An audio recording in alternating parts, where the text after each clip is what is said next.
Vsekakor 25 let, četrt stoletja, to ni kratka doba. Vmes se je ogromno spremenilo. Včasih je bilo v medijskem svetu vse razmeroma preprosto. Našel si zgodbo, dobro zgodbo, novinarsko podprl, jo razširil, dal na naslovnico in potem so se mediji prodajali, časopisi. Danes je vse drugače. Razvoj financ je pravzaprav začel se kot nekakšen startup. V okviru nekega tedaj še družbenega podjetja po imenu Gospodarski vestnik se je prvi urednik financ Iztok Jurančič domislil, da bi imeli tudi v Sloveniji časopis, ki bi poročal, ki bi pisal predvsem o financah. In to ni bilo lahko. Ni bilo lahko, kajti marsikdo nam je metal polena pod noge, marsikdo s tem ni bil zadovoljen. V okviru Gospodarskega vestnika se je razumela debata, ali bo to konkurenca obstoječim produktom in tako naprej in tako naprej. Finance smo preprosto rečeno zato, da lahko ljudje v okviru predpisov delajo normalno in delajo spodbudno, da so lahko plodni in tako naprej. Domišljija, podjetniška okretnost, svoboda, to je za finance zelo pomembno. To pa žal ne morem reči, da je vodilo večjega dela Slovenije. Slovenija je lepa država, v njej je krasno živeti. Nekoliko manj je v njej krasno delati, ustvarjati biznis. Samo pustijo naj podjetja pri miru.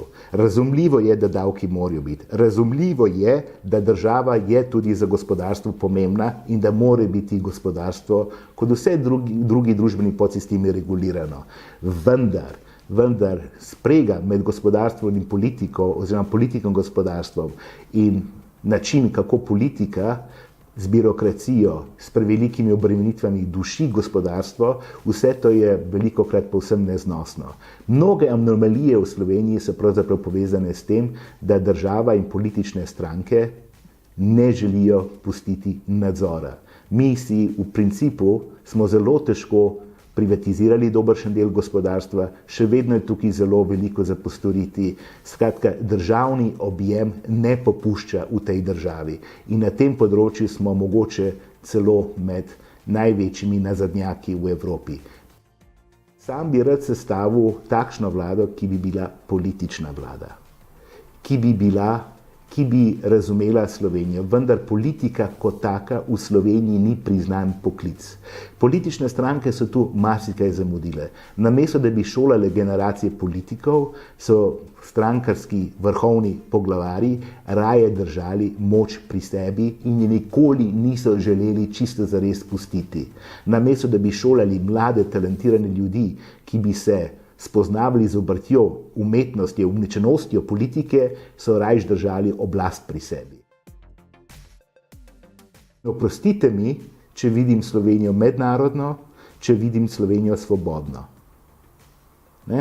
To je očitno v tej državi za marsikoga kletvica. Konkurenca v tej klasični obliki več ne obstaja, in vprašanje je, v kolikšni meri je sploh obstajala. Konkurenca danes je vse na medijskem področju. Slovenski medijski svet in tudi svetovni medijski svet vidi konkurenco povsod. Če pa poenostavim, je konkurenca medijskemu svetu v Sloveniji danes so to predvsem Facebook, Google in še par drugih bi lahko naštel.